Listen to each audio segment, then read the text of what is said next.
I just want to make a little short statement.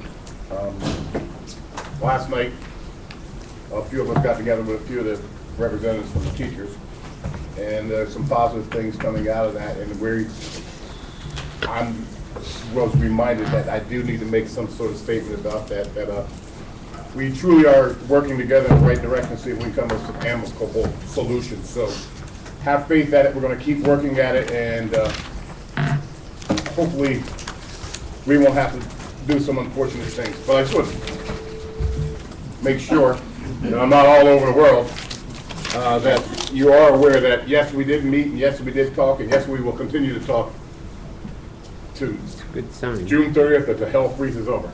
Okay? With that said, we're going to move on to John. You're next on our agenda. All right, thank you. Mrs. Kendlin is putting my presentation up on the screen. Wait, hold on a second. Jim, did you have something before we move on? No. Because we are. Yeah, I know we're sort of on. I had other questions, but Go ahead. I didn't know that our break was. I got all day. Well, I was curious. Me too. They have that all day, right? I could fill it. You're good. I wanted to just go back to a question that we had asked at the first budget meeting, which was graduation. You know, there was no money included on the line item for graduation, and that was going to be looked into. And I'm curious what the decision on that was. I don't believe money was added in to that line item. And again, I'm just trying to go with the same where we had certain things that we're planning contingencies for, like a summer workshop. Graduation is hopefully a given. Right, but I mean, you know, graduation is a given, yes. Hopefully for 600 plus students. Yep. And so I'm curious that why we have, you know, estimates on one hand for contingencies, something that is a certain year after year is not included with a monetary figure attached to it. Did the board make a decision on where we're having it? Yes. We have Yes. not yet made that decision. No. There's we still did. a graduation every No, year. we I mean, didn't. even if Yeah, the I know. estimate that goes into the line is $15,000 or, you know, it's been historically around between 30 and 40. Yeah, we voted last. So if we already voted on it, and I guess the budget's already, But what are we the doing number for should next be there year? for state work. What are we Right, doing but for next year? I think Jen's point is that we're looking at stuff as summer workshops that we're not quite sure of, and we have it in the budget, whereas we know graduation every year, whether it's at Cottingham State or wherever it is, there's a cost to it, and we can't find it in the budget. I mean, it even has its own line item, you know, it's called graduation, so. And then, can I just ask, going back to also looking through these 1100s, but it's sort of an across-the-board question, is we've got salary increases projected originally, you said, for non-teaching staff at around 2%. If we have a contract, we went with the increases per their contracts. Okay, some of them are at 2%, some of them are different than that 2%. So they are included in that budget. And so what percentage was then used to determine increases in the benefits? Because I've noticed in several places, for instance, medical expenditure estimates increasing substantially. That is correct. We used a 25% increase, not 25%, but it's at 17 point whatever. I have to get that exact number for you, 17%. Okay, so let me just say, so you took of the overall for everybody, That's correct. 25 salary. based upon the salary of each individual person? Correct. 25% Increase. over, I'm sorry, I'm just confused. So if you had a medical expense for a Yes. person, let's say it was $5,000 this year, and their salary was $60,000, and a 25% increase was, We look at the percent. We're not looking at each individual's cost. I mean, if yours was 5,000 and mine was 100,000, I'm not looking at your individual cost and allocating that cost back to your salary account. I'm looking at the salary paid or budgeted for that individual and increasing the medical budget by 25%. Why? Because that was the initial estimate, and we are meeting with the medical insurance people at the end of April or in May to determine whether that percent estimate is where we want to be, or whether it can be reduced.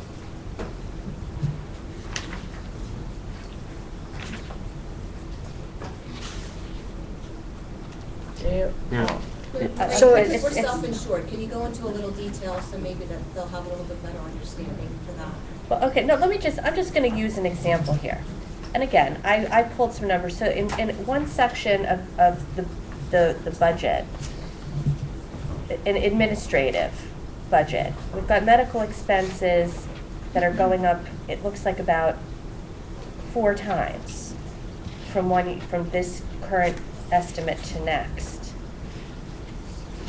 Can you give me a account number? I can. And can I have a copy of what you're looking at there?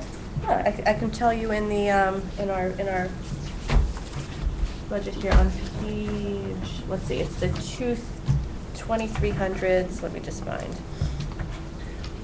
while she's looking for that, Mrs. Guthrie, when we talk about benefits, we're talking about the pension money too.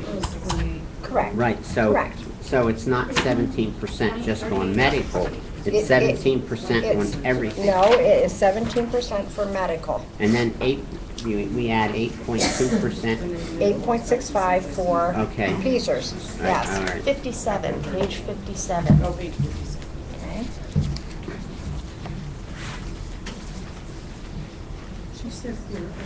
And if you just, I mean, just for instance, so in the 271s, and again, there's a lot of different medical things included here, but we've got one, the very first one that's budgeted for the 1011 at 43,000, and then we've got it going up to 198.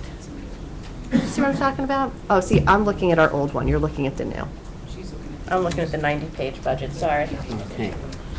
Okay, well, let me have the opportunity to look at that and get back to you. Okay. I'll go find what page it is on the new one, sorry. I had all my notes on the initial one, so. Does anybody else have any questions while I'm locating page number? Now, so, well, I'd just say to Marie then, it's 17% plus 8 point, whatever it is, 8 plus. So you're looking at almost 25%. I did have 40. I did have that up there. Yeah, I wrote it down, the total cost. Medical expenses, 27,470,000. And it's a little bit below halfway down the page, and it's highlighted in yellow. It's the one that's got the $793 deduction from it. Sorry. Now, what, this is the new? This is in the new one, is where it is. It's Page 40. It's that. Okay. I'll get with you, and we'll talk, and I'll clarify what page it is, and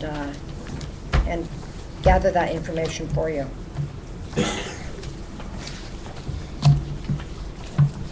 So then I just also, I'm sorry, pages, I think my pages are based on the initial one. The EAEA, there are 4 places where they have someone with the regular clerical, EAEA? the academy. EAA. So we have, and I'm just wondering, how many people maybe there are that many clerical, I don't know how many people are working over at the academy, so I could be, and there are I'll get that 3. information One for you. clerical. Well, there are, We have it. EAEA refers to PSEA. Jen, we have 2 people who work there all summer on central registration. okay. They're counted in that. In addition, we have a sub who comes in because those women are entitled to their vacation time.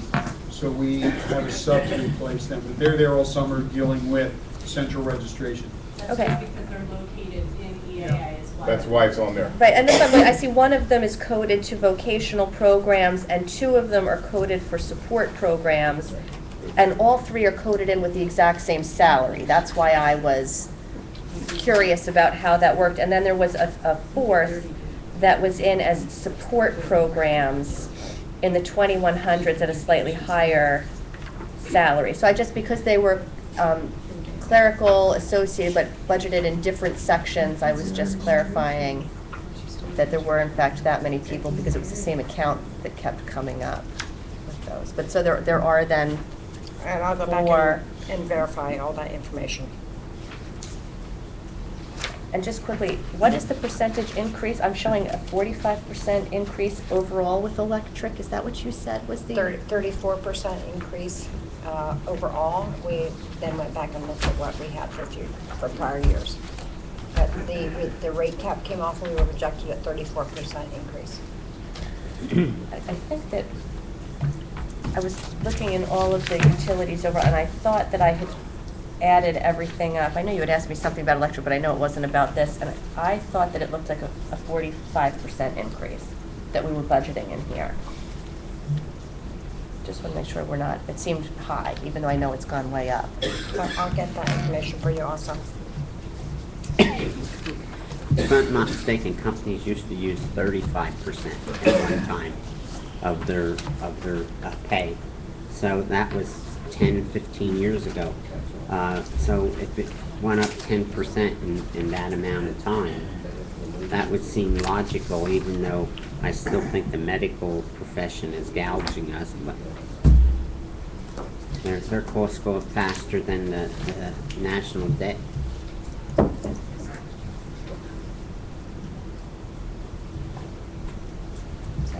We need to realize too that med ed kind of held off a year while everybody else went up, so. Need to put that in the mind. Can The we- cap was held back, yep. And what about, no, I'm sorry, I think we moved, the Colonial Academy, it did get moved to a different line item, is that correct? I'm just trying, I just remember looking through here. I believe it got moved over, that's all. And I just also want to just verify then again, going back to the question sort of about with our estimates and how things are included. Last year, we had $1 million budgetary reserve, and it has been decreased to $400,000 this year. And I'm just, and I think that's great, again, looking at trying not to overestimate when we're going to potentially be looking at cuts as well. We do have, that's the very last line item that's on the budget. I'm just again wondering how our estimates, if we know we've already put in some additional cushion there as well, how, you know, our generous estimates elsewhere match up for the one. You know, let me just maybe. I hate to keep looking at you, Marie, because I know you're not the only person who's in. But I know this is your. That's what I'm here for, to answer your questions. Putting it on here, I just.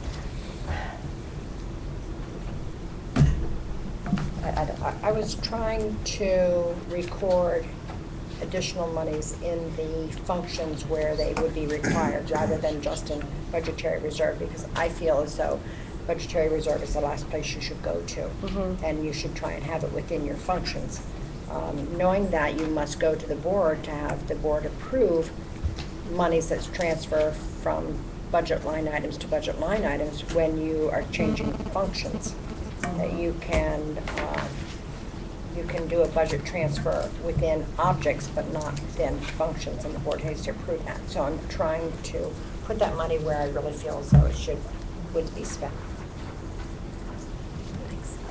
But knowing also that we're also looking at all purchase orders at this point are coming to me, and we're taking a very close look at those purchase orders.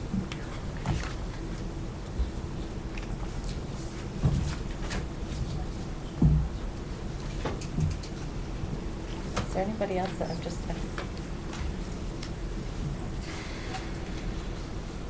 Can I? We were told way back in October was the first time she mentioned that there's going to be a major cost in Peasers coming, and that their medical was going to go up substantially. And that was on information she had. So we were warned way in advance of those things. And there's really nothing, you can't tell the companies. You go to any medical or health company and they're going to give you basically the same numbers. Well, if I could go back and make a comment about the question about medical and the self-insurance. There was a thought a number of years back going to the trust that's made up of a number of school districts. They pay actual claims, and the claims that the districts pay is in response to the medical plan that you have in place. So in looking at that, the proposal that came back from the trust was in excess of what you were paying, and the administrative costs are lower that we have currently than what the trust is paying. So at this point, it's not in your favor to go to the trust. I don't see that there will be any change in claims because your plans drive your cost. And so you have a very good plan here at the school district, and I don't see that that would save you any money to go to the trust. I'm sorry, I keep referring back to this 90-page document, but we have another section in the 2600s that's, it's other purchased services. It's like the security, what is the 2600s? I just off the top of my head. Is that, let me just go, 2600 in general. 2600 includes the maintenance custodial, but it also includes security in the 2660s. Okay. And so what page are you on? All right, so it's 72 in here. We have the overall, so in like the 300 account codes. Okay. It's the Contracted deep services. Contracted services. Are you in? I'm in the big one. The summary, it's on the very end total is on the top of page 74. And we have a decrease of about $400,000 estimated in other professional services, security, other purchased services. And I'm just trying to figure out to what is this attributed? I don't think Tim is here. I told him I didn't think he needed to come, but he looked at that and decided that there were a lot of things that we could do in-house that we did not have to pay contracted services for. So he did talk to you. He was here and did explain his budget, but in looking at that, what are you saying to me, Joe? Yeah, doing this stuff, doing all that work in-house. Doing all that work, and this was not the same as like the subs and the overtime and all of that stuff. I mean, this is just other purchased That is correct. Services. Yes. So Mr. Case has, I mean, it's great, $400,000. I mean, I'm certainly not disappointed to see that. I'm just curious as to what that was attributed, that this enormous. He had indicated that during when he was here presenting his budget. I mean, one of the things I think you might want to look at in the past, like, we brought in outside contractors to do heat and ventilation, and we've already hired people to do that. It's a huge cost saving per hour. Right. And was very happy with that person who has come on board here to be able to do those things. It costs us a couple of grand to send them to school to learn a couple other things. So I talked to Tim briefly about that, and that's just one of the items that he looked at. And there's other things that, like using our guys so we don't have to go to the outside for. Another point is that due to the renovations, our costs have also gone down. Yeah. You would need less maintenance because it's brand new. We didn't need those contracted services like we did in March before, and the old Paxton Wilson when it was up there.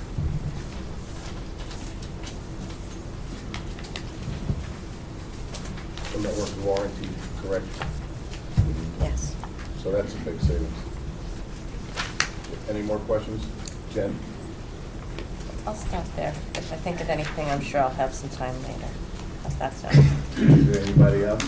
Question. Marie, when we talk about on page 2 of the new document, we have termination. What exactly is that covering? If you have somebody who leaves the district and we need a payout to them, such as sick, vacation, that type of thing, yes. So we're anticipating $160,000 for this year. Yes, we are. And that's, but I guess I'm questioning because it only has elementary.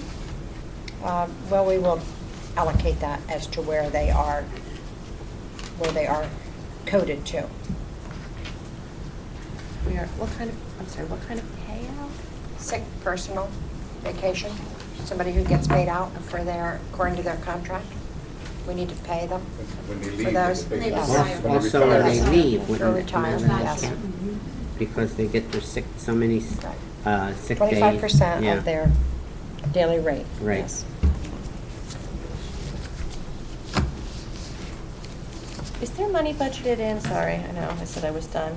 Last year, when we had budgeted in for the roof, there was some capital improvement money that was moved over into the budget to cover certain projects, like $750,000. That was transferred to capital improvement, That was yes. transferred Yes. into, is the same holding true with monies? I mean, we've got the roof budgeted for next year.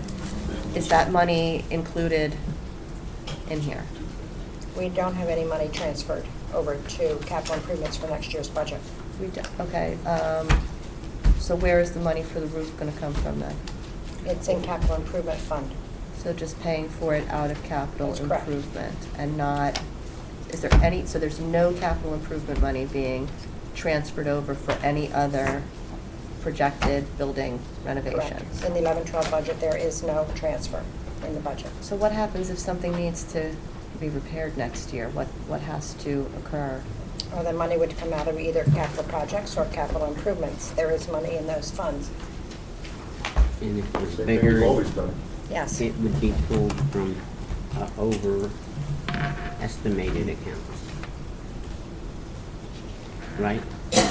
If it was a major It's thing. coming out of capital improvement monies. There's no budget for any transfer to either one of those Okay, funds. all right. However, if the board would decide on their discretion to Right. go ahead and transfer money and indicate that, Yeah. then you could go ahead and transfer out of it. But that's not the Yeah. recommendation. No, I know Capital that. reserve fund is, how much? About $4 million. That's left over. Yeah. I'll have to get that for you exactly. But it is out there on your board agenda. Yeah.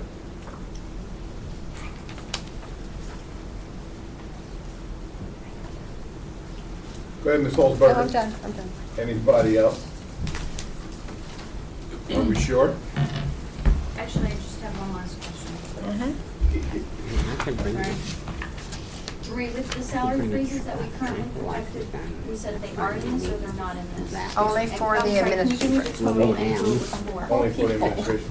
It was about $88,000. It was only for administration. And what was the total on that? I believe it was Told me projected to that be once, so it's 88,000. I don't know, you can still keep it.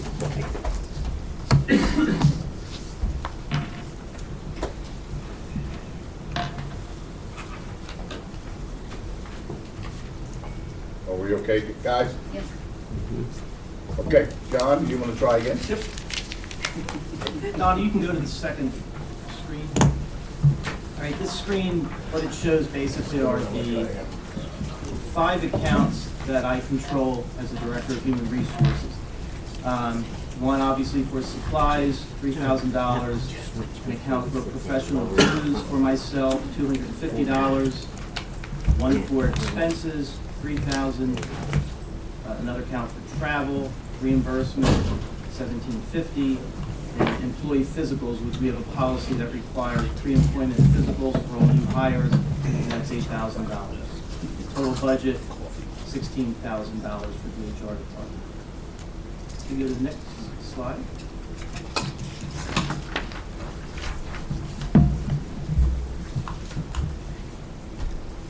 Okay.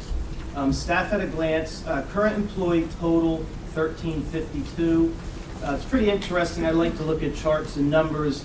Career Link of the Lehigh Valley publishes a list of the Northampton County top 50 employers.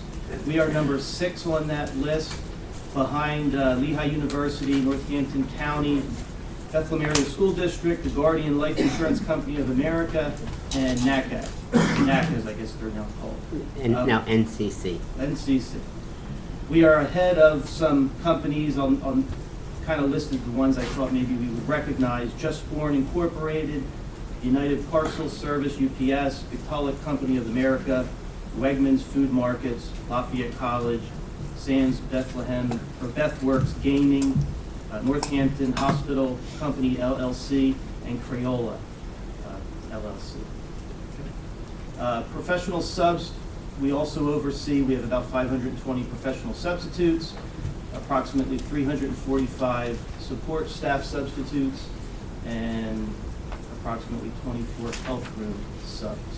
Right, so there's a lot of employees that we manage. Okay, next slide. Of the professional staff, you can see that 93% of the professional staff we employ are teachers, 5% fall into the category of administration, and then 2% are long-term substitutes. Next slide. All right, support staff includes all the employees listed on the right side of that chart. Act 93, 7% of our employees are of the support staff are Act 93 employees. 10% are administrative professionals, which are secretaries. 20% of the support staff fall under bus drivers or monitors. 18% custodial maintenance, 12% food service, and 33% are the district paraprofessionals. Next and last slide. Here's a comparison of staffing levels within our district from 09-10 to this year 10-11. The administration decreased from 40 to 36, a 10% decrease. The teachers went from 771 to 709. That's about an 8 or 9% decrease if I'm doing my math correctly. Act 93 went from 46 to 42. Paras dropped a couple. The secretaries or administrative professionals dropped 5 as we eliminated a few positions last year. Custodial maintenance also dropped. We did also eliminate positions last year. Bus drivers, monitors have increased from 102 to 114, and food service is flat. All right, that's really my presentation. Any questions? Yeah, one quick one. How many retirees do we expect this year so far? Give me 1 second. I do have that information. All right. So far, we have 9 teachers, 3 administrators, 2 paras, 2 Act 93 employees, and 2 custodial maintenance employees. Some positions we have already filled because people retired early in the school year, and they were positions that we had to fill. We do have a process now, obviously, like most organizations, where we do review all open positions and make decisions about whether or not it's critical we fill them or if we can do without. So, what is that total? I was writing down. About 18. 18, okay.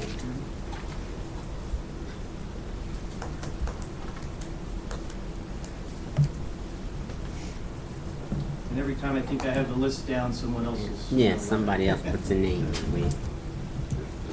Anybody else has any questions for Mr. Castrovinci? Yeah, we do a lot in the HR department with the number of staff and the amount of money we have in our budget, given the number of employees the district has. Not. Dr. Roberts. And Mr. Foist.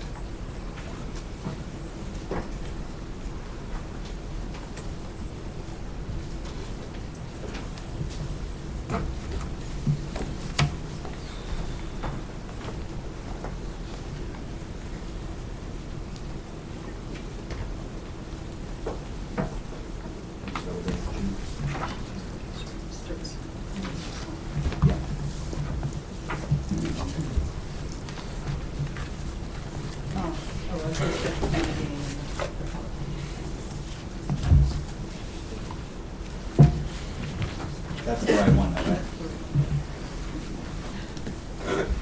Okay, if you can go to the next slide. What I've been doing is I have been sharing with the board, and I gave a presentation in the last week or so, that in the last few weeks, we have received some word that we do not expect to have the accountability block grant dollars and the educational assistance. Okay.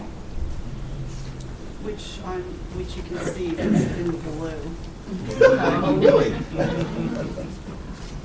So you can see that what happened is from 09, 010, we've had stimulus funds, which are highlighted in blue in that first column, and we've had some other dollars, the ABG and the EAP dollars, that brought us to a total revenue of about $66,400,000 that we've been working from.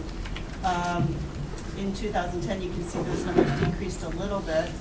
But what we're seeing and what we're hearing in terms of the state and the dollars was that we expect that the stimulus dollars would go away, and that the ABG and the EAP and the dual enrollment numbers would go away. So next year, we're looking at a lost revenue of approximately $4,500,000 for the district.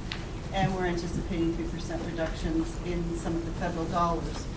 So if you turn to the next slide there, Title I is really for our reading and math, and that's programs. These are federally funded dollars in which we are able to provide the salaries and benefits for individuals with reading and math expertise to our schools. For next year, our title schools will include the high school, which is school-wide, Paxenosa, March, and Cheston. And Cheston and at the elementary schools, that is really, those services are really based on the individual needs of students, whereas school-wide we can really provide services and allocate our funds with title dollars for a wider number of students. The second one you see there is the cost that we pay for non-public IU services. This is a requirement of the Title I dollars that we help fund services that occur in non-public areas, and that we're obligated to have that dollar amount. So that's really not something that we allocate. Summer programs, we do a number of summer programs for kids, and you see the dollar amount that we've been using to help those kids to prepare for kindergarten, and that occurs at the elementary levels. We also have a requirement with this grant that we have parent involvement activities, and we primarily have done that through the use of family nights, which is really a 1% allocation that's required with the use of these dollars. And that's approximately $12,000 for those parent nights at Title I buildings. And we've really, we just had a review process, a federal monitoring process in the last couple of weeks, and one of the things that we were really complimented on was the high rate of parental involvement, and this was really seen as a strength of the program. So they saw us as far exceeding what we were doing in terms of our requirements there. Math and reading materials, these are ways that we help fund those buildings that are Title I with the math and reading materials. We're looking at different ways that we can do that all the time. And then what happens is the final amount of dollars that are left from that total funding are allocated for conferences, training, or staff development needs for those individual schools. We can go on the next slide. Title II, this is primarily our staff development fund, federal fund. As I mentioned to you earlier, what we've been doing is anticipating the loss of some of the state funds, really trying to move all of our contracts with consultants or any of our professional development needs into this fund for next year. So we can save the district approximately, probably close to $63,000 by doing that. This is the total amount that we get for those funds. We do have some rollover from previous years that will help us with the loss of stimulus funds to offset some of those costs for next year. Some of the salaries are for class size reduction. We, have to always look at where those class sizes are each year, and then we help to fund those classes. And we have $20,000 for materials, and then again, the balance is really for conferences and staff development. I can tell you that very little of that goes to conferences. It's really going for in-house staff development training. But we do have that as a category should we need to go to conferences that are associated with these grants. Title III, this is our ESL title allocations, again, federal dollars, a total of approximately $84,000. We fund 40% of the ESL coordinator salary off this grant, and we have contracted services for our interpreters for $28,000, and then ESL materials, and then conferences as well. So it's a real small amount of money, but I would like to say that despite the small amount of money, the ESL program and a lot of the results that we've been getting have really been only increasing and getting better as we've gone along over the last few years. If we could go to the next slide. This is what I've been sharing out, is that really with the loss of the accountability block grant, we will have a number of positions that we will no longer be able to fund by the grants, and they're listed there.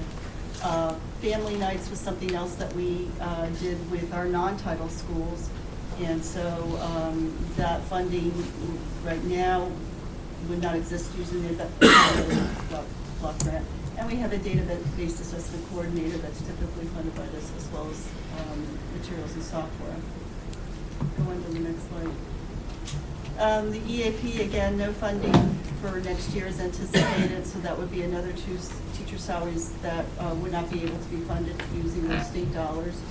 Nor would we have the funds to come for the Read 180.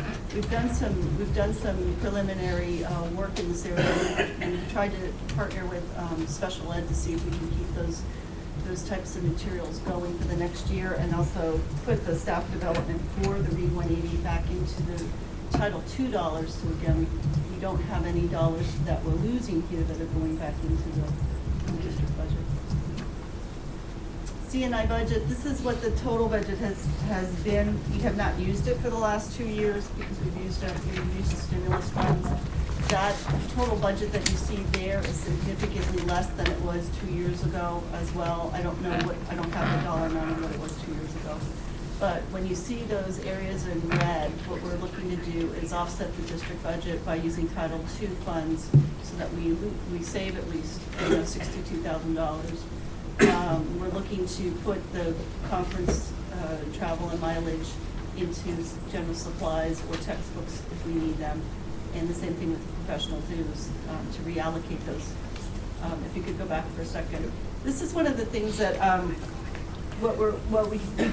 we don't anticipate a lot of textbook adoptions next year, but at the same time with the reduction of the 5% salaries with the buildings, what we're trying to do is use our remaining stimulus funds to try to purchase as many materials as we need in anticipation of fewer dollars in the future. So I guess that's our cushion for the reduction that we're seeing with the building budgets for any needs that we may have in the next year. So it's really hard to anticipate if we'll need all that, need that same dollar amount. But just keep in mind that all of that money goes back into the general fund if we don't use it. This is what I referred to earlier as the student assistance programs. It's $122,000. That was always in a C&I budget prior to the stimulus dollars. And again, that's to provide assistance for the non-title schools. So that is something that we would like to keep because we really feel that benefits our students. If you can move on to the next slide. This is the AFG budget, which is trying to put that transition will be an excellence by design budget. We don't anticipate the mileage as much for next year or the phone, so that's when we put those in red as potential cost savings. We don't have the pay for the internal facilitators anymore, but we still probably will need a pocket of money for some supplies and for these memberships and postage. And so you see what we could maybe shave that down a little bit, close to $1,000. We've been looking at all of our programs that are that would be district funded right now. We have another approximately $18,000 in savings by moving some of our Study Island contract dollars into title programs, and also eliminating second grade, Study Island for second grade. So that comes to another approximately $19,000 that we could save out of the district budget. So those are the dollars that we're working with right now and projecting out for next year.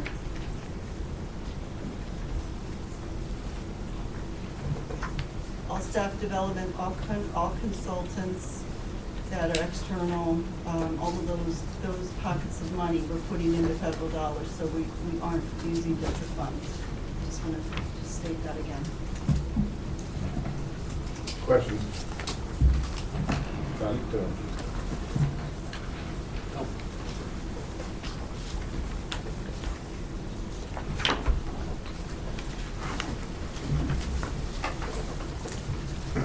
Anybody have any questions? We saw Dr. this Roberts? at, A lot of this was at the academics and ed meeting too this month too, so we got to do some grilling then. And all the board members got the presentation and the overview, so if you look back a week, you'll have that in your update if you didn't have a chance to read that. Okay. Steve? Do you have anything to add? No, I was actually going to talk about AYP. Okay, then move on to that then. We're following the agenda.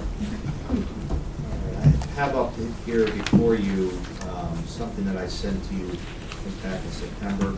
I also presented at the school board meeting in the fall regarding our PSSA status. First of all, as a school district, we are making AYP, and I believe, if I'm not mistaken, it's the 4th year in a row. As you can see, the majority of our schools are making AYP.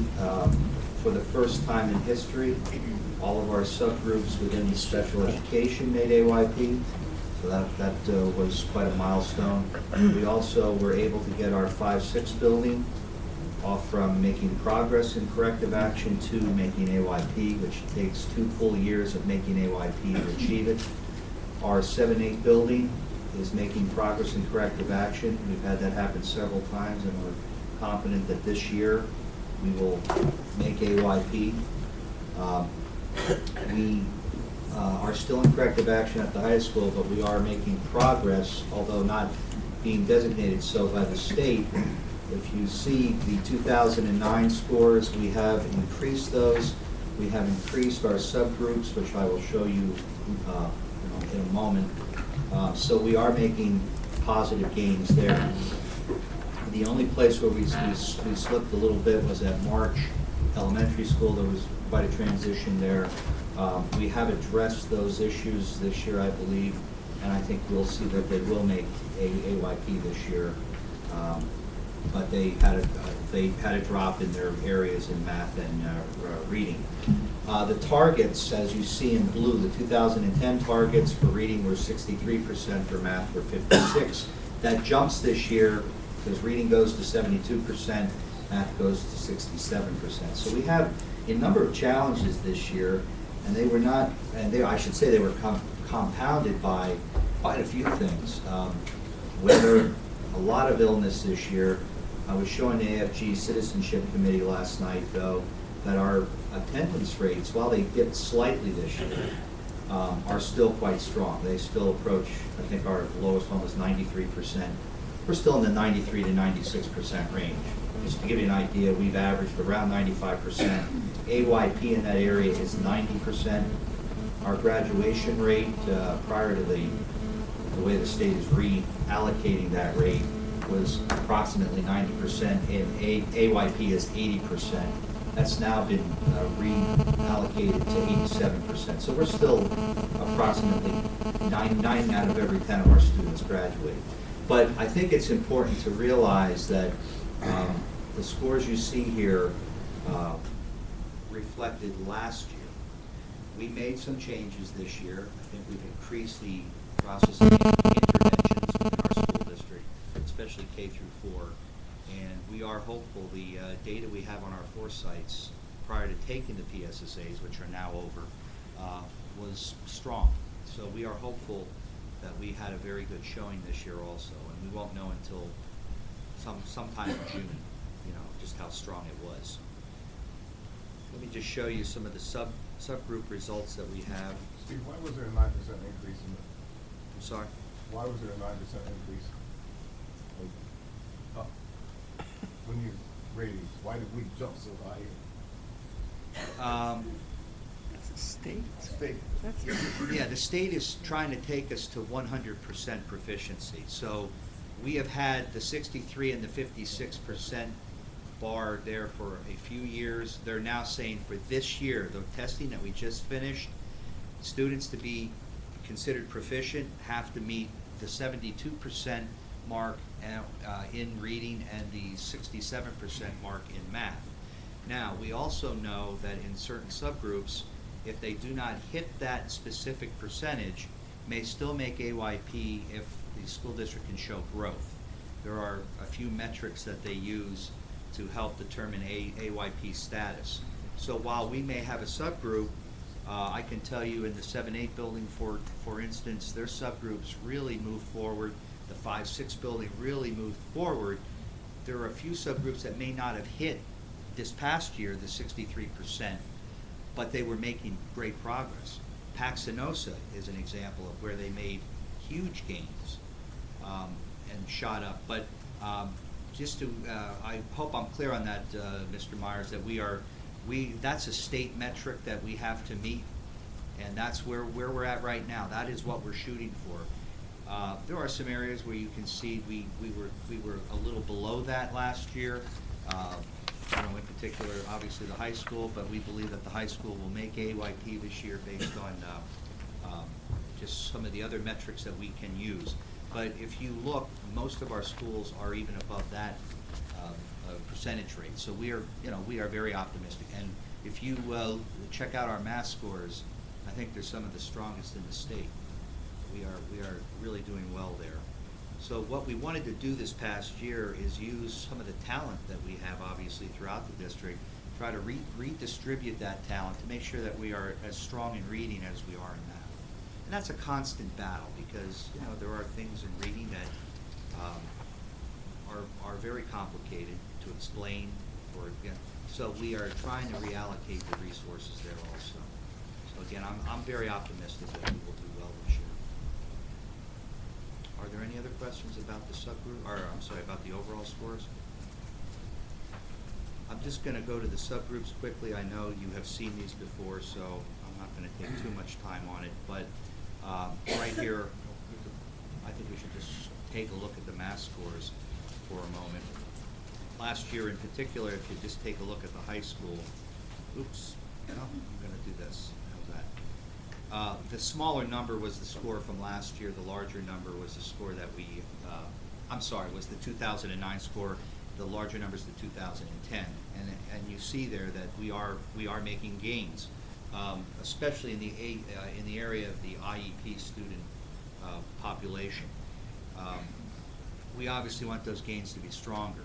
And again, as we move toward a more flexible schedule, and what we want to do for next year with interventions at the high school, I think we will see stronger results in those areas. But if you look overall, there's some areas where we may have dropped slightly. That has been addressed. But I think for the most part, you see outstanding scores in math, just really throughout the spectrum. One of the things we also did this year is every school, whether they made AYP or not, has to complete or has completed a school improvement plan that they will monitor now year by year. That's a first, and there's no pun intended with that. We actually believe that whether you're making AYP or not, it's important to revisit your data. It's important to look back at what you've been good at and what maybe, even if you're good at, what can be improved in those areas. So those are the math subgroup scores. And I just want to point out, all of this is now on board docs under the library section. Uh-oh. I'm having another tech moment up here. And I can't blame Tom now, so I'm on my own. You could still blame me, but it won't be Yeah, it won't be effective, Tom. One of the things I like about the board docs and what I'll be working on over the summer is trying to get this information to the website for our public to look at. I've had quite a few people call me over the past couple months now that the school board races are on, asking for the information. And as I'm doing that, I'm trying to get it PDF'd and out onto the board docs library. So I'm really thrilled that we have that, because then this data, as it comes in for this year, can be updated right at the website, and people can be asked, people can be, directed to go right there.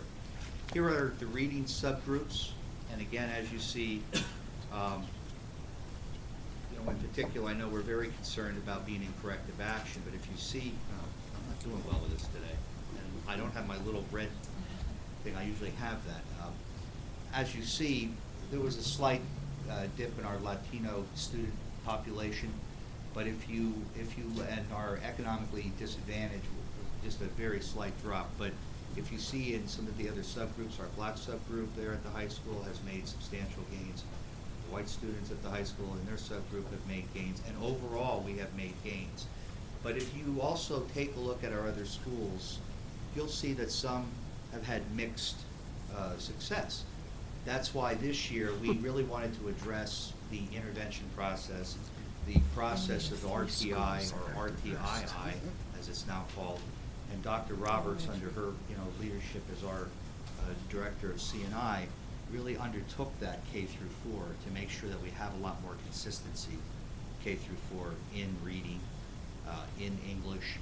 And I know that I want to thank the principals who were an integral part of keeping that together.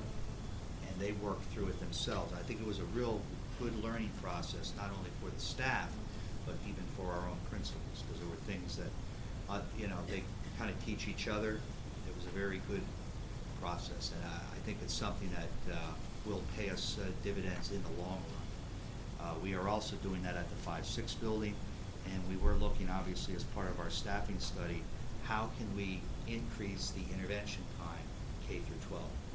So overall, I'm very optimistic that whether we have some short-term problems or setbacks, long-term, we have a very good mission here in our school district. And most importantly, I know we're very concerned about corrective action at the high school. So are the administrators, so are the teachers. And we will be finishing up our dialogue now and into the fall about how that will look. And I can tell you that the emphasis will not be to reduce jobs, but to increase the intervention process, make the school day a lot more palatable. And I'll just finish with, when you think of it right now, we have 9 periods at the high school. Some of those kids, not all, but many of them take 7, 8, and in some cases 9 separate courses. Now, not all of them are year long, but even if 6 of them are year long, or even 5, most college students don't take that much at once. We have to look at what can we do to make this a better situation for our students. And the flexible schedule will offer us that opportunity. And I'm very optimistic that by reducing that workload, increasing the intensity of what they're studying, but not have all these subjects at once, doing them by semester, having the block scheduling in some cases, and in some cases blocking will not work. It won't work for a music program or possibly an art program, but we are looking at all those options. So I want you to know that that is what we do as part of the CNI department. That's what our principals do. And if you have any questions, I'll answer them right now for you. Thank you.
26 students a year because we lose our graduates at the end. Right now, we're at 1,307. So we get a lot of kids coming out and kids coming in throughout the school year. We do have 80 teachers and 98 paraprofessionals.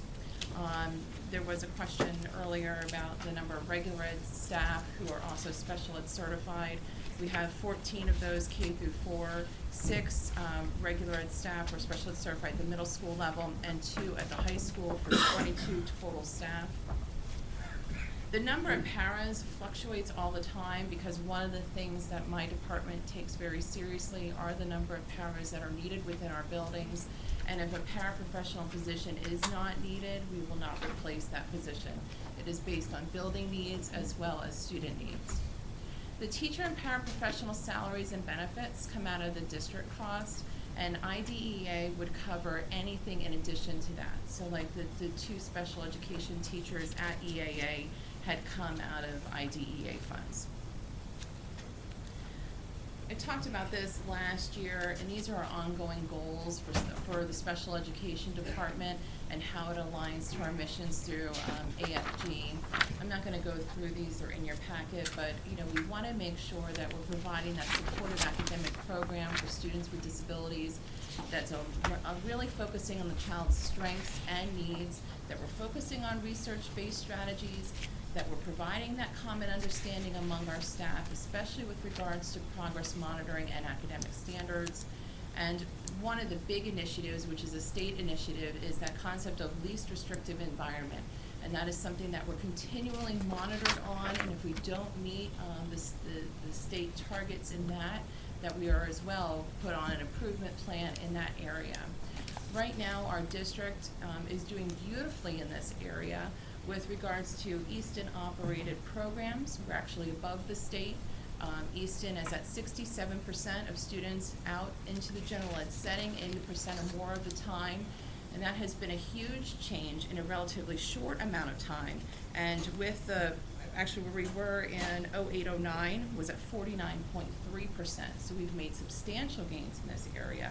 And it's to all the hard work and dedication of my staff, both teachers and paras alike, the general education staff, and all of the administrators and the paraprofessionals, because we could not make this happen. So the state right now is at 61%, and we're above that. So we have a lot to be proud of in that area. Where we fall short is in our students with more complex needs, students that primarily are supported in IU programs. Their data has remained flat across the years, about 14% of those students.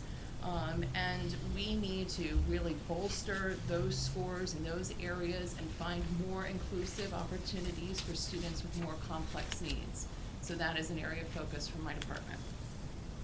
Some other goals that we have, obviously we want to advocate, partner, and support our parents and guardians and surrogates. We want to provide trainings both to our teachers, staff, and parents alike.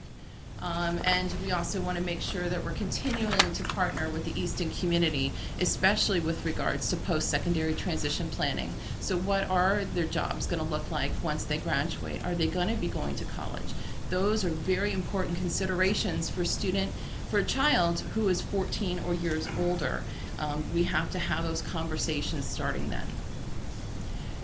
The special education budget is comprised of district funds as well as IDEA funds, and we've been blessed the last 2 years with the stimulus monies, which is the IDEA era funds.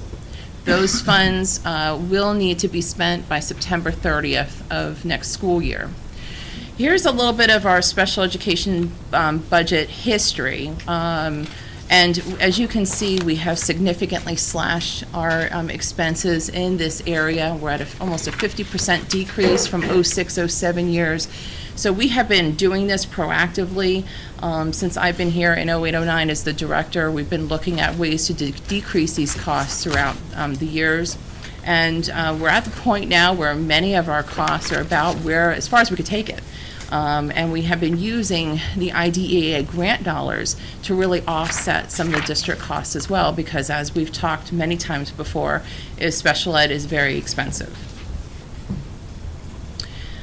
When you talk about our department, this is how the money has been allocated. Travel costs, for staff, we keep that relatively low. as a lot of our duties pull us away from our buildings to go to attend other meetings. I personally don't put in for travel. I haven't for the last 4 years, and that's just me. But I know I encourage my staff to do that because we can do that and to get reimbursed for those expenses.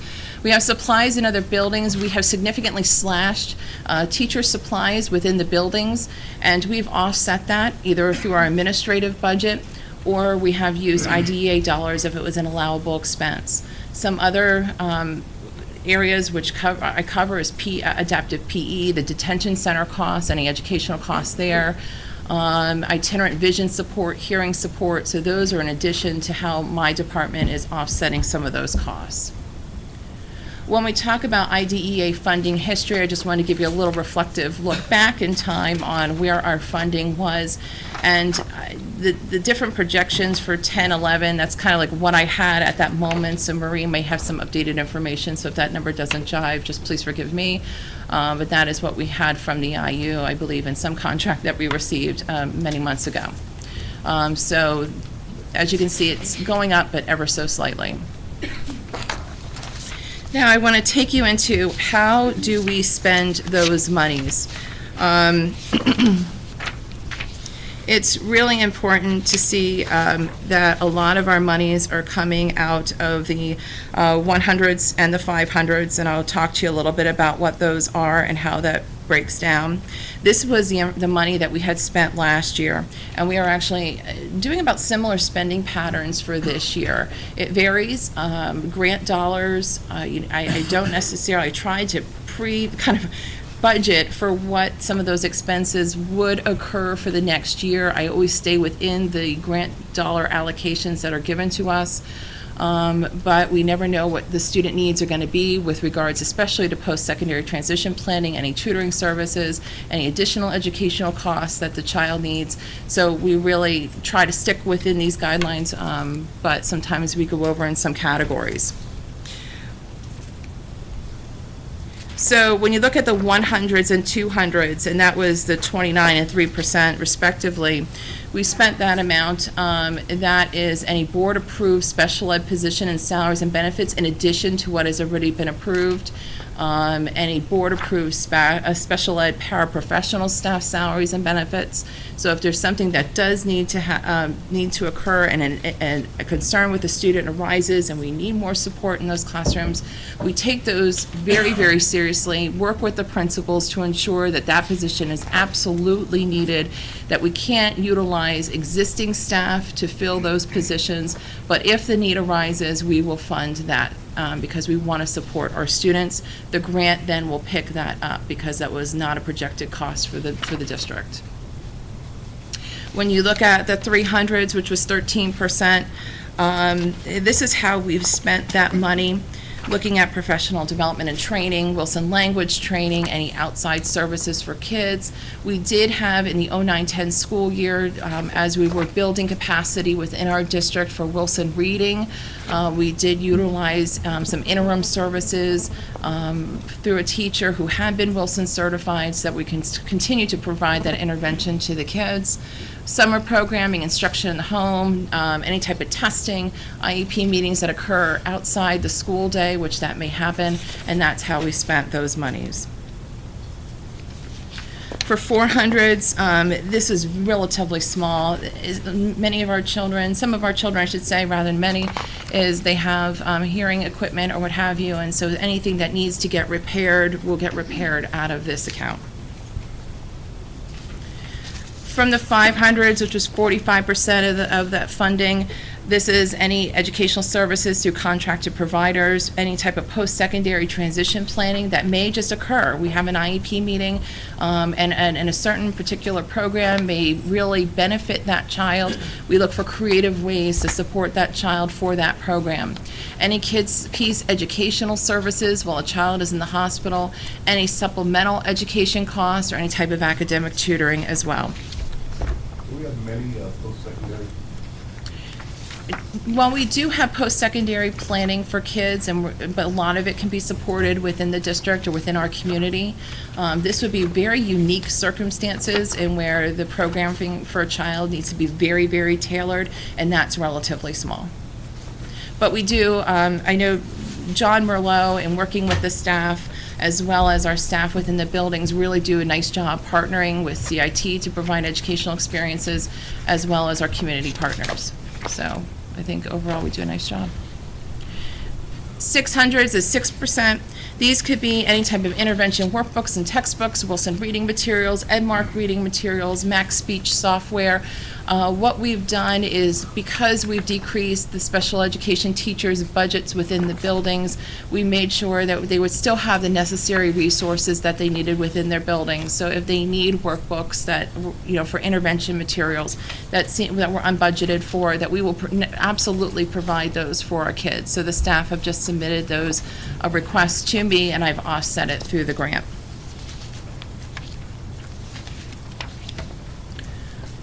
Just an 700s, that was 1%. These were any other types of equipment, like Alpha Smarts or phone tac equipment, medical equipment, educational equipment, anything else a child would need. As you can see, it's relatively small, but anything they would need would come out of that category. Just overall is that we've spent all of our money allocated to our district to support department initiatives.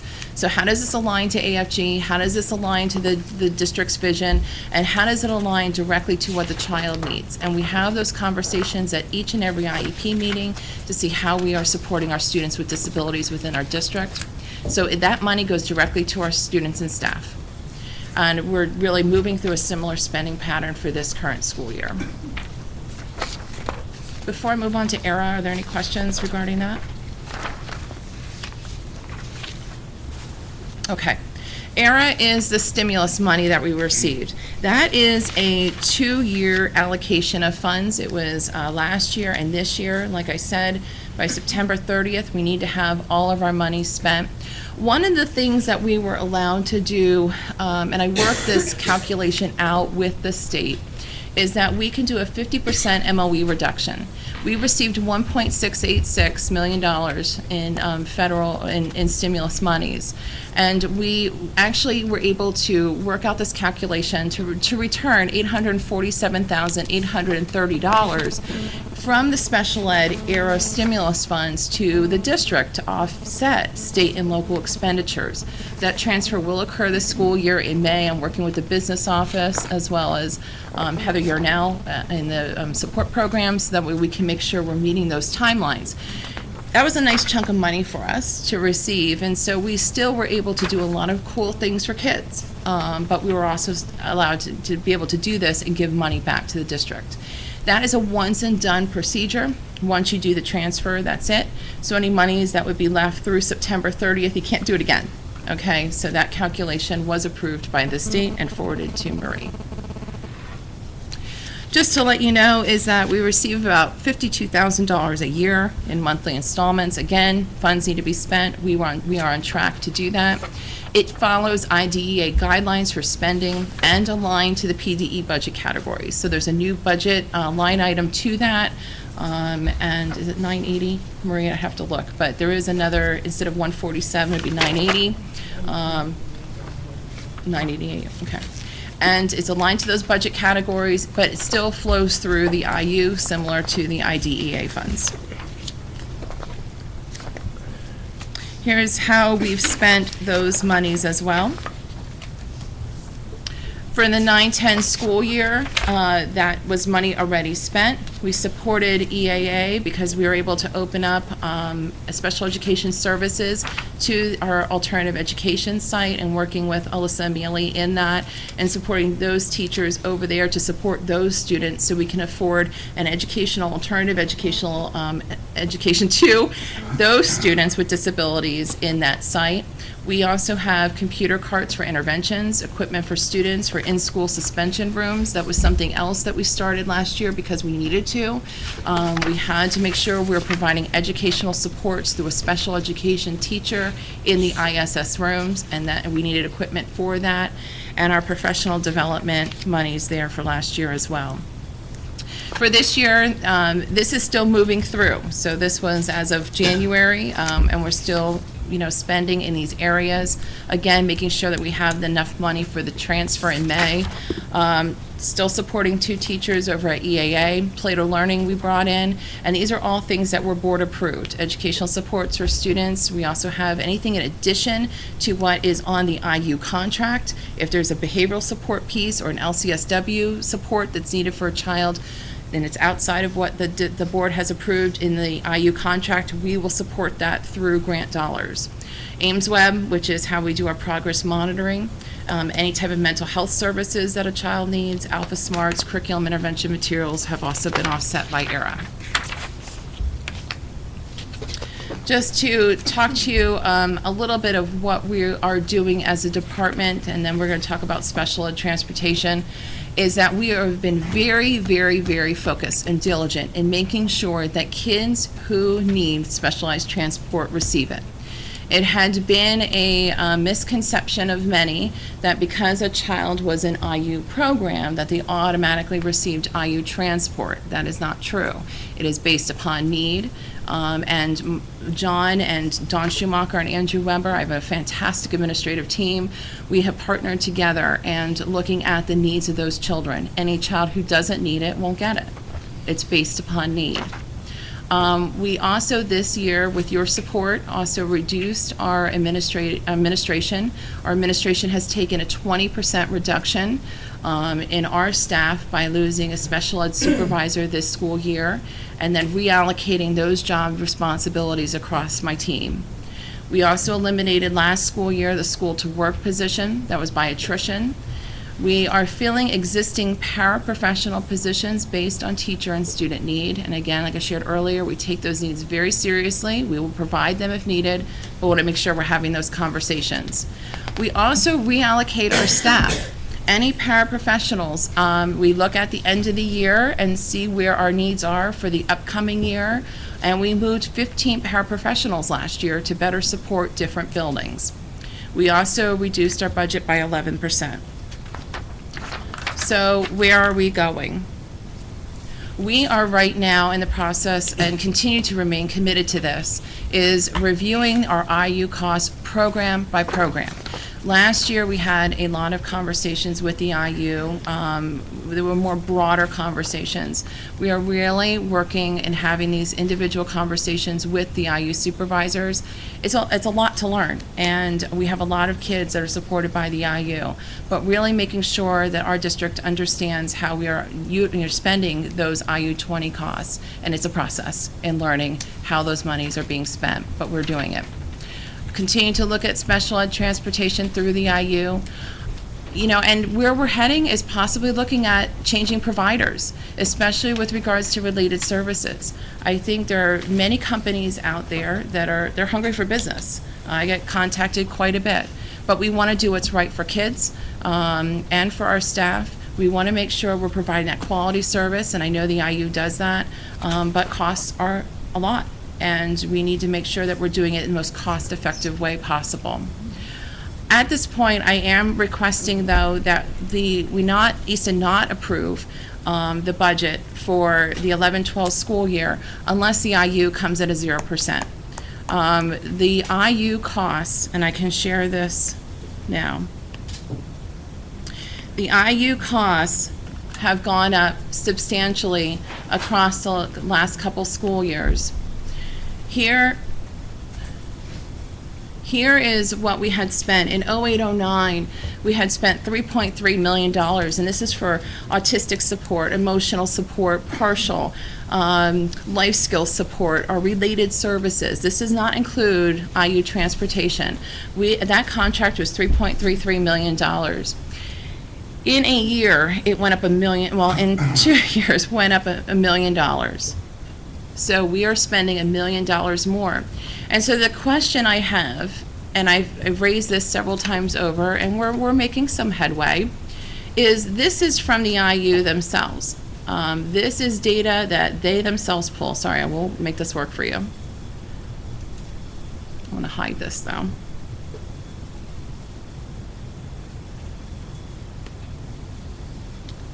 Our numbers have not dramatically changed in some areas. in comparison to 08-09 numbers. In other areas, they have dramatically changed. And so I took the participation numbers that we have and looked at the costs within the contract.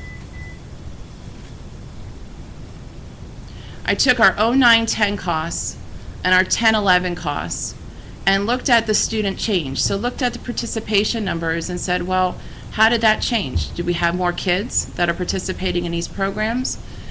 Autistic support has gone up this year by $62,000, and we've had no additional students from what was budgeted in 09-10.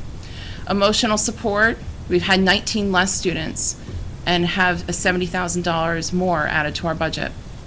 Life skill support, we have a budget of $729,000 for this school year with one additional student at $91,000 increase. Multiple disabilities, we've had a zero change, no more additional students. We've had 32% drop, which is great. Physical support, we've had -2 students. We've seen a $21,000 drop. Partial hospitalization, we've had 14 less students, and we had a $15,000 drop. When we talk about other services and related services, as you can see,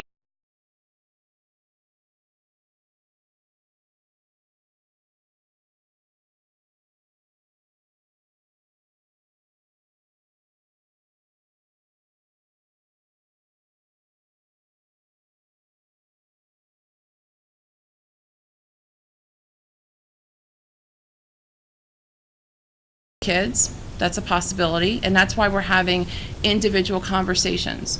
What I do want to say about the IU budget is if a classroom costs you $100,000, and I'm not even going to pick a category, okay? If a classroom costs you $100,000 and you have 10 Easton kids within there, each child is costing $10,000. If you have 5 kids within that program, now your kids cost you double, because the classroom costs remain the same. The cost of the teacher and the paras need to be paid. So this is where it gets tricky. The more kids you have in, the less your per pupil costs are. The less kids you have, the higher costs there are.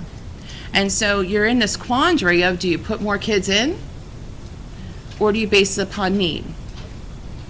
Where are those classrooms occurring? How are we providing these supports?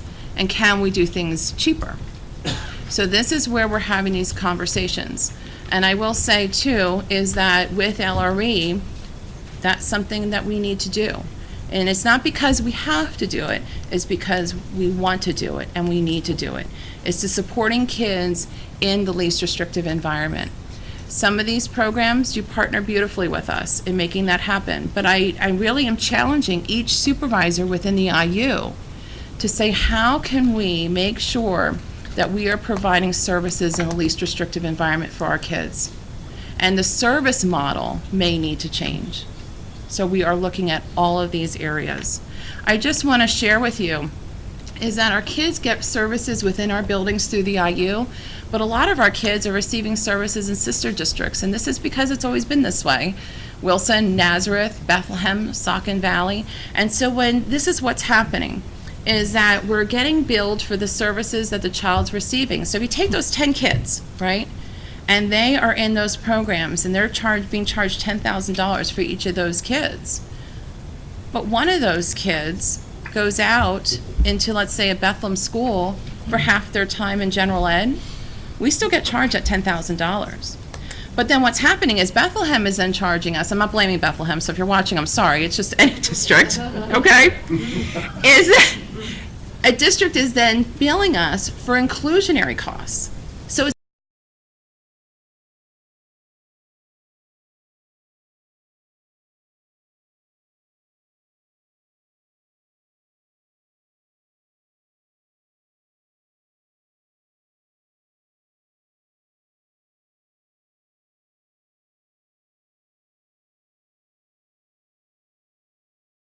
let's bring our kids home.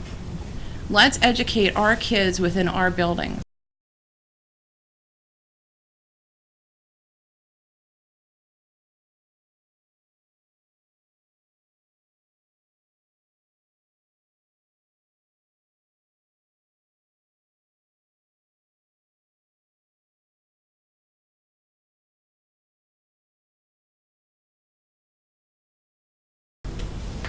I would have to total that for you. I mean, is a lot 10 or is a lot 100? No, let me go up here for you. I'm not gonna do a hand. And I promise I won't hold you to any That's number. okay, but this is what I did do. So if you have Wilson Oh, School sorry. District, in autistic support, we have one Easton student within that program. Nazareth Middle School, one student within that program. You have 2 sites, so there's 2 students there. Bethlehem, we have 1. Saucon Valley, we have 1. We have some classrooms here in our district. Nazareth, here down here for life skills, we have 4. We have 2. We have 4. We have 2.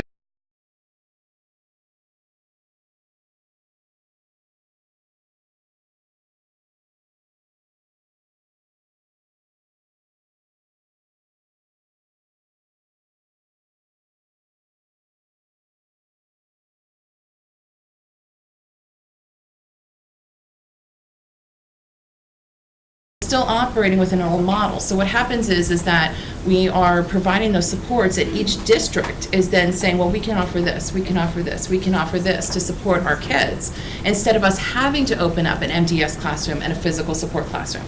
So the partnership has worked well up to a point.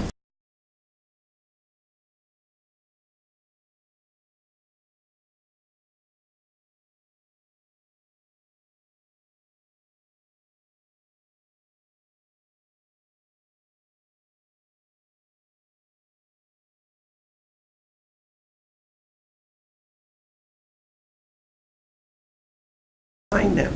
The IU assigns them to the school? Yes. We do not supervise them, but if there's a concern, the IU works with us, if there's a concern with the teacher, but I do not directly oversee them. The IU supervisors do. So each of these programs, MDS oversees, the supervisor there oversees MDS and also physical support, so. Can I just ask you one more quick question? I don't want, the mental health program that was offered up through Kids Peace at the high school this year, at some point, could we get some kind of an update on how that program has progressed this year? Absolutely, it's beautiful. Yeah, but I will do that. Thanks. Any other questions? Let me move into special transportation, okay? Carrie.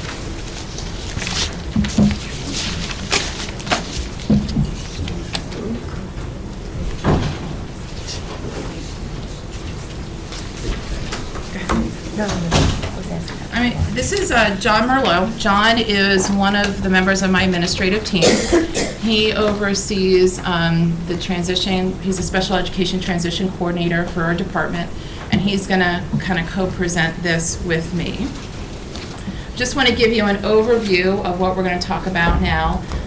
We're going to share with you the transportation summary for the last 3 years, our investigative efforts thus far, what we have learned, our transportation analysis, and any programming considerations at this point. So without further ado, if we can talk about transportation.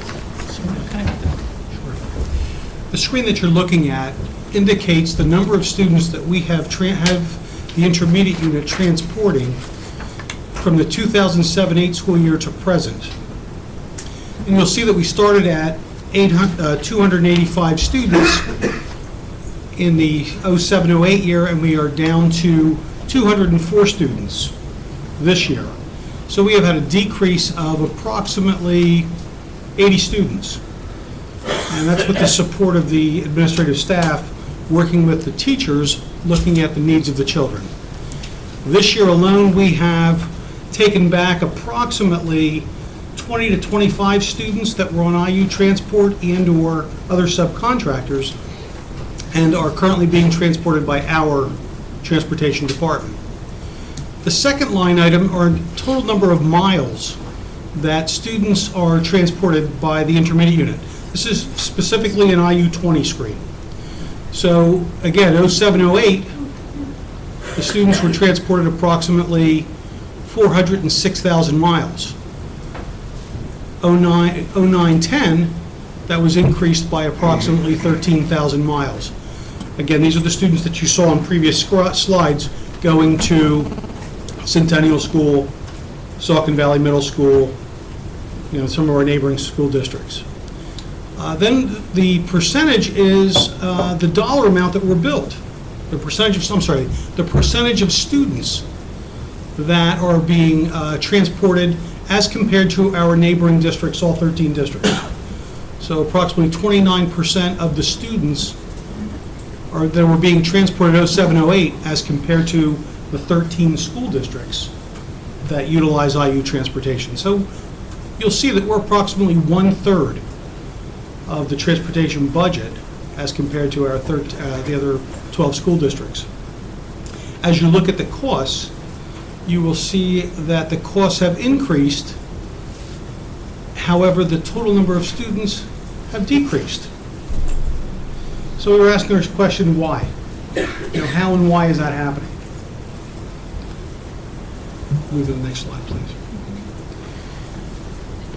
In looking at those students that are being transported, when we looked at the numbers over the last 3 or 4 years, we're seeing that our students are being transported to IU programs, both in and out of district.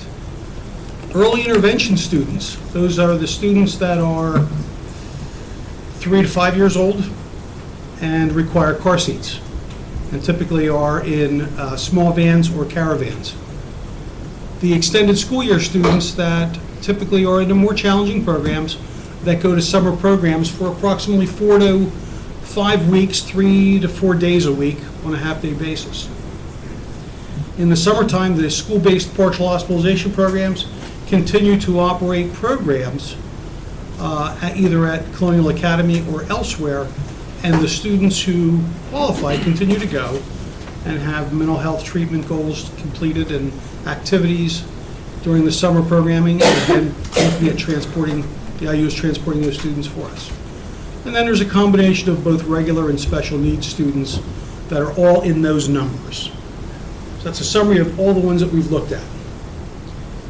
In our investigative efforts, what we've attempted to do was to, again, our team, evaluate the needs of the students that are being transported either by the school district, by the IU, or by subcontractors that we may use.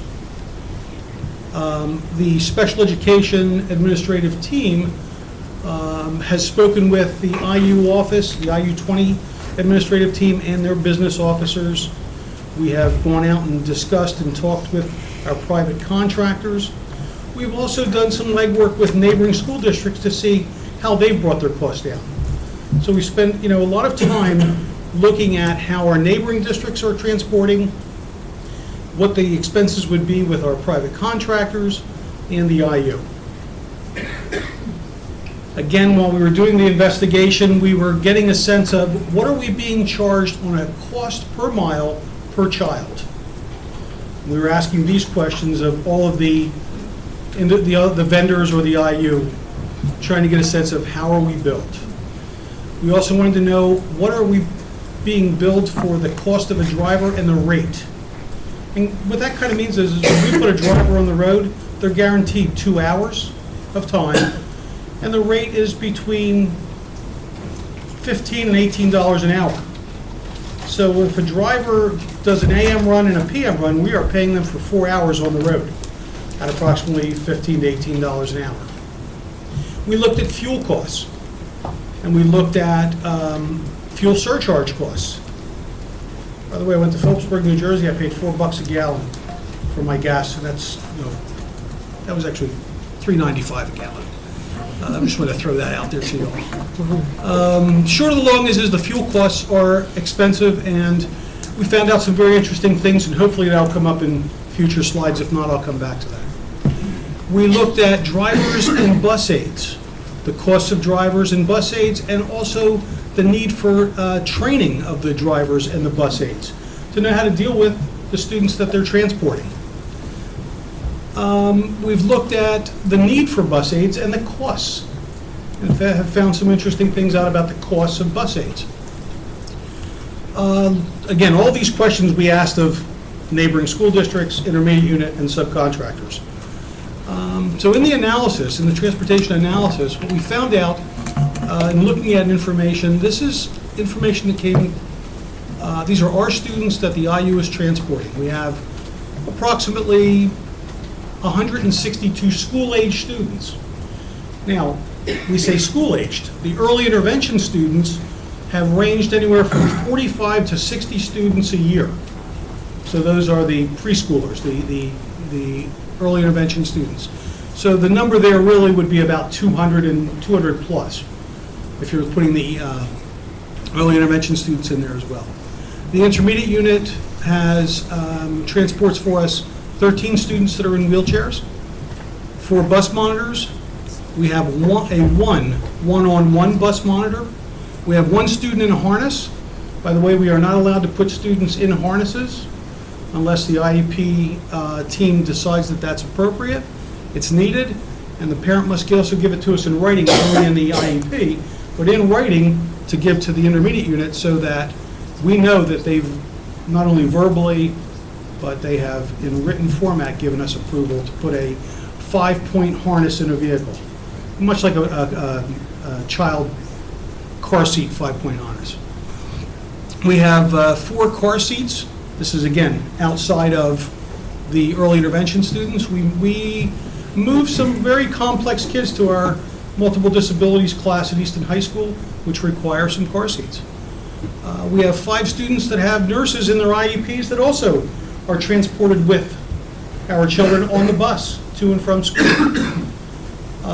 There is the curb-to-curb transportation that the IU provides for all of our students, and that means from their door to school, from the school back to their door. And we get into a little snafu over wait time with parents. You know, how long are we going to wait for a student at their curb? And we have one student who requires air-conditioned buses, or an air-conditioned bus. In the early intervention area, there's approximately 42 students that were being transported this past year. Requires 42 car seats. 2 of them are in wheelchairs, and we have 1 with a nurse. So what we've done is we've gotten the IU roster. Work closely with our child accounting department, Mrs. Buckman, and we get a roster of the total number of students that are being transported on a daily basis, and we get a sense of how many miles were being billed for those students as well. We've taken a look at a summary that the IU gave us specific to the 13 school districts and where we rank, as far as percentage of miles and students that are being transported. That was in a previous screen where I said we were 1/3 of the entire transported students. We have found out that the intermediate unit bills from the child's home to the school site.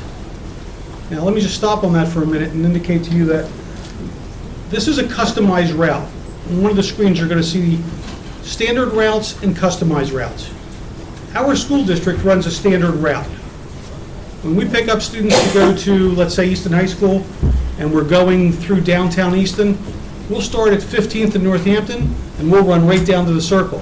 Anybody who lives on Jackson, anybody who's living around Washington, they're all walking to Northampton Street. So the presumption is that that's a standard route. Intermediate unit 20, IU 20, and some of our subcontractors who provide door-to-door, those are customized routes. Going back to the being billed from the student's home to the site, if we have 3 students on a vehicle that is an IU transport, we're being billed from the child's home to the school site for all 3 kids. That's the custom route. And I'll give you an example. We have 4 students that go to Centennial School. The IU is currently transporting those 4 students. 1 lives near Forks Elementary School. 1 lives near Sal's Market, Jacobo's. 1 lives at 6th in Northampton near the fire company. 1 lives at 11th in Jackson. 1 van picks up 4 students. We're billed 4 times, from the student's home to Centennial. So that's something that we had found out. And again, we need to look at that. Can we do that in a less expensive manner? Be it with our own transportation organization or a subcontractor. Fuel situations. Our school district does, we have our own fuel tank. You know, we put out the bid, we find out how many dollars, how many miles we're going to use, how much it's going to cost us. The intermediate unit does not have their own fuel tanks. They use fleet cards and they go to gas stations and they get a discounted rate off of the pump price. So the bidded fuel that they do, they don't use. Okay, so when the IU does their bidded price, that's not the price that they're charging. They get 30 cents off that pump price. So if the pump price in September was $2.89, and today it's, you know, $4.03 or whatever it is, it's 30 cents off. That's because school districts or local municipalities don't have to pay any taxes. So the 30%, 30 cents you're getting off is the taxes. You have to file and you get that back. Excuse me, that's where that money, that's where the difference comes in. And we've talked to the intermediate unit about, you know, using our fuel tanks or putting their own fuel tanks in. So, you know, we've had those open dialogues. Fuel surcharges. It's interesting when you look at fuel surcharges. Some providers build it right into their per mile per student rate. Others have a sliding scale. You know, there's no surcharge from, you know, 0 to 50 miles. But then there's a surcharge from 51 miles to 100 miles. Then there's another increase at 101 miles to 150 miles. So there are some rates there. We've also taken, I talked a little bit about, I'm sorry, let me go to the top of the slide. I was jumping around. About 10 years ago, there was a review committee of business managers and transportation coordinators that all met through the 13 school districts. And that's something that, you know, may come back to the table where everyone's sitting down and renegotiating or re-talking about how we do business. We've asked the questions of, you know, the point of origins, you know, for some of the vehicles of the drivers, you know, where are we being billed from? You know, if you drive around the community, you will see IU-20 vans or minibuses in individuals' homes, driveways. So, you know, wondering, are we being billed from that point of origin to the student's home, to the school? Or are we being billed from the student's home to the school site? So we're asking a lot of very pointed questions. Talked a little bit about standard rates versus customized. I'm sorry, standard routes versus customized routes. You know, we do primarily standard routes. And the subcontractors that we use and/or the intermediate unit, those are more customized. Found out that there is a difference of special ed versus regular ed student rate. The general education student, alt ed student, is being billed at a $232 per mile versus the special needs student at a $258 per mile. Also found out about bus costs for the aides. The billing cost is about $25.54 per run per child per day, times 2. Does that differ from van to bus? I'm sorry? Does that differ from van to bus? There is an interesting cost from van to bus. That was something I found out from a neighboring district.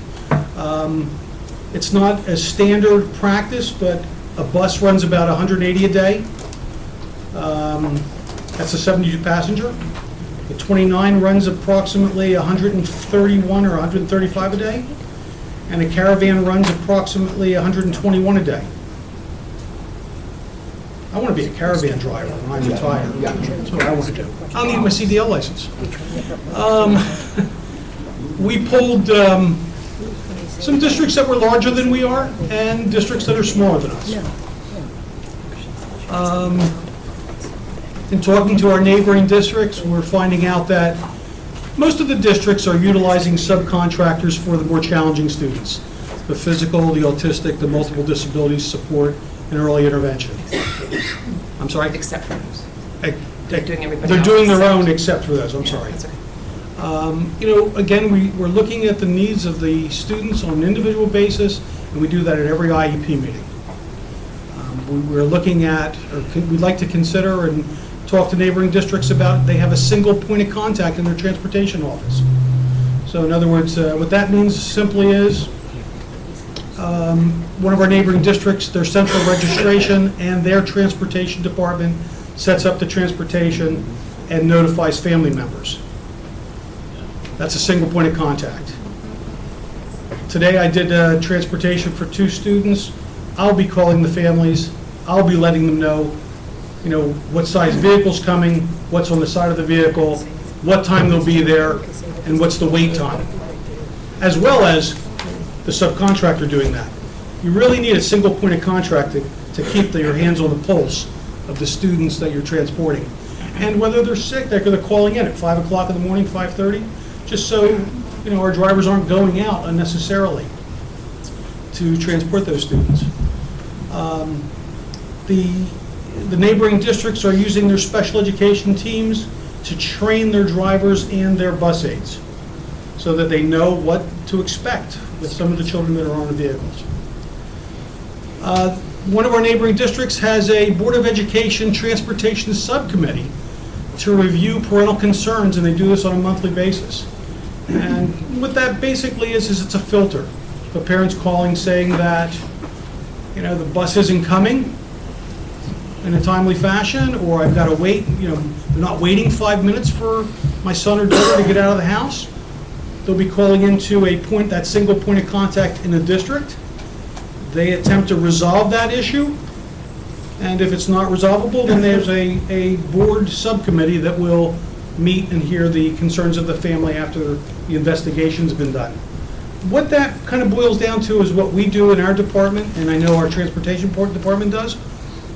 We actually go out and do our Magnum PI work. We'll go out and park on a parent will complain. No, that bus didn't come. And we'll go out and we'll sit, discreetly across the street in the neighborhood, watch to see what time our bus or an IU vehicle is coming. Getting a sense of did the child go to Dunkin' Donuts to get their coffee and their muffin and miss the bus? Or did they not show up at all? And, typically if I do that, I'll go up to the driver and I'll let them know who I am, why I'm out there, and I'll radio in or call into either our transportation or one of our vendors and say, oh no, we were there, or no, we weren't there, what's going on. Our neighboring districts have been decreasing the use of IU transportation. We're seeing that across the board. Some of the districts are utilizing the IU for purposes of early intervention. Some of them have less students. And as you will see, some of the school districts are using different size vehicles as well, 29, 36, 42 passenger vehicles. Fuel purchases, one of our neighboring districts uses something called Boss. I'm not fishing. Bus Boss. To calculate their mileage and their fuel costs. Our neighboring districts, as we do, have two-way radios or cell phones for purposes of concerns to get back to the terminal dispatches. Mentioned earlier a sliding scale for fuel surcharge. The different costs for buses and minibuses and 5-passenger caravans, as Mr. Myers just alluded to that. Talked a little bit about, the hourly rates and the comparisons of neighboring districts and the IU and even ourselves. And in many instances, many of the school districts I spoke to do not provide lift vehicles. They don't have lift vans or buses. Programming needs to start thinking in terms of what do we need to do if we want to, move forward with our investigation is we need to come up with all of our student addresses, the schools they attend, the starting and ending times with a bit of a window to get them there, their special considerations, single point of contacts, and wait time at bus stops. The provider I'm going to be calling on today is saying we're waiting 1 minute to 2 minutes. The student's not out the door, we're rolling.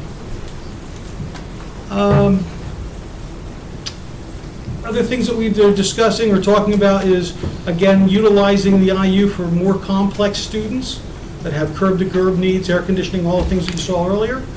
Utilizing subcontractors for the less complex needy students. The training of staff and, district operated versus subcontractors versus the IU. These are all areas that we need to take into consideration. So I guess the question is, what are our next steps? In moving ahead, my department would like to look at some options. Again, options. We could still utilize the IU. We could utilize the subcontractor. If maybe working with our transportation department not to utilize existing buses that we have, but what would that be if we had to utilize a district run for this? And looking at some options at this point. What would it cost for us to take it on as a district? What about a subcontractor? And then what about the IU? So that's where we would like to go, is just to kind of partner with it. That will take a lot of work in working with our subcontractors to do that. And is that something that, you would like us to pursue?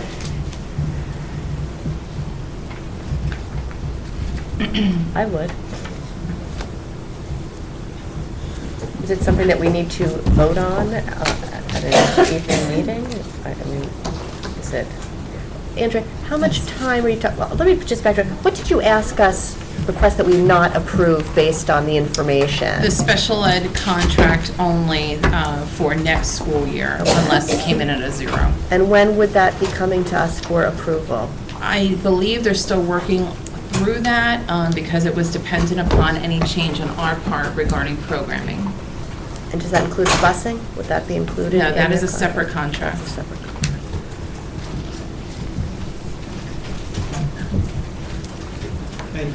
Thank you. Any other questions from the board? I think you need to just look at it, like I said. Yep. I agree. 100%. Great, John did a great job. Thank you, John. Thank you. Very informative. Great report. John, you get that material to us so we can study a little bit more? Yes, I have actually packets for you that I make copies of, okay? And they call you back in,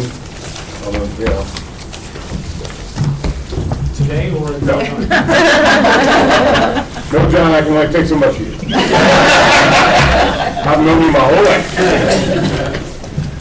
We may call you in an executive session to get some more detail with what you're doing. I appreciate the legwork that you're doing. Nobody else has any other questions? If not, it is nearing the lunch hour. Why doesn't everybody go take a hour, go get your lunch, do what you want to do. Let's reconvene at 1:30. Thank you for sitting here.